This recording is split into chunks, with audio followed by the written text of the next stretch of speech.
Isabel II de Inglaterra. Isabel Alejandra María Windsor, Londres, 1926, Castillo de Balmoral, 2022, Reina del Reino Unido de Gran Bretaña e Irlanda del Norte, 1952 a 2022. Coronada tras el fallecimiento en 1952 de su padre, el rey Jorge V, Isabel II de Inglaterra acabaría protagonizando un reinado de 70 años, el más dilatado de la historia del país. De hecho, ya en 2016 había alcanzado y sobrepasado los 64 años de la era victoriana, de su tatarabuela, la reina Victoria I de Inglaterra, 1837 a 1901. Primogénita de los duques de York y tercera nieta del rey Jorge V de Inglaterra, Isabel Alejandra María Windsor se convirtió en la heredera del trono cuando su padre fue coronado en 1936 con el nombre de Jorge V, tras la abdicación del hermano de este, Eduardo VIII. En marzo de 1945, poco antes de que concluyera la Segunda Guerra Mundial, ingresó en el Servicio Auxiliar de Transporte. 2 años más tarde, en 1947, Isabel contrajo matrimonio con el teniente Felipe de Mountbatten, príncipe de Grecia y Dinamarca, más conocido a raíz de este enlace como Felipe de Edimburgo. Felipe e Isabel recibieron el título de duques de Edimburgo. Fruto de esta unión serían sus 4 hijos: Carlos, príncipe de Gales y heredero del trono, nacido en 1948, la princesa Ana, nacida en 1950, Andrés, duque de York, nacido en 1960, y Eduardo, conde de Wessex, en 1964. Isabel fue consciente de su papel desde muy joven, y asumió con responsabilidad sus obligaciones de princesa heredera. A principios de 1952 falleció el rey Jorge V. Isabel recibió la noticia del óbito de su padre en Kenia, entonces colonia británica convulsionada por las acciones terroristas de los Mau Mau.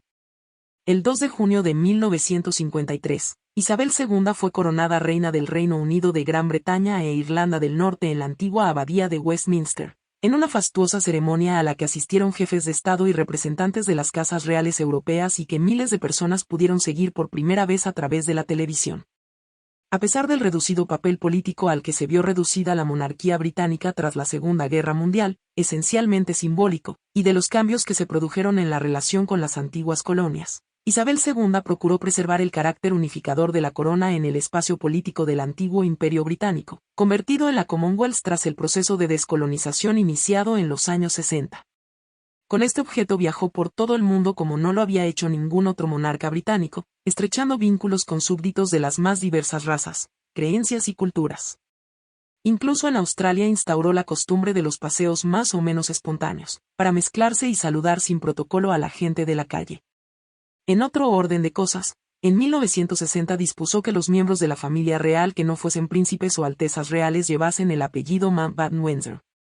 No obstante, la popularidad y el respeto que le dispensaban sus súbditos, Isabel II no pudo evitar que los escándalos familiares denotasen la existencia de cierto anquilosamiento en las estructuras de la monarquía.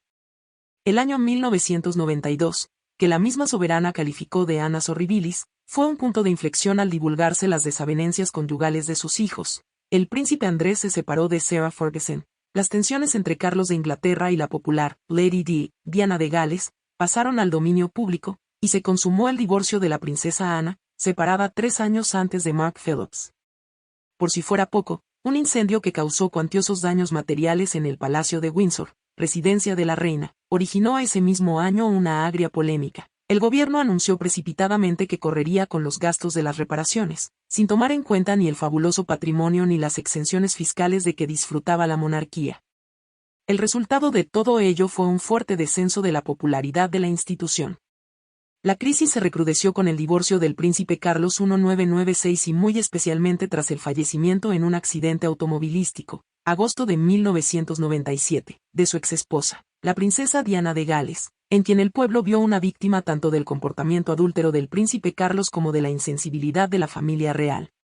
Las repercusiones que tales hechos tuvieron en la opinión pública indujeron a Isabel II a buscar nuevos caminos de acercamiento al pueblo, y dedicó desde entonces múltiples esfuerzos a ofrecer una imagen menos fría y protocolaria de la corona.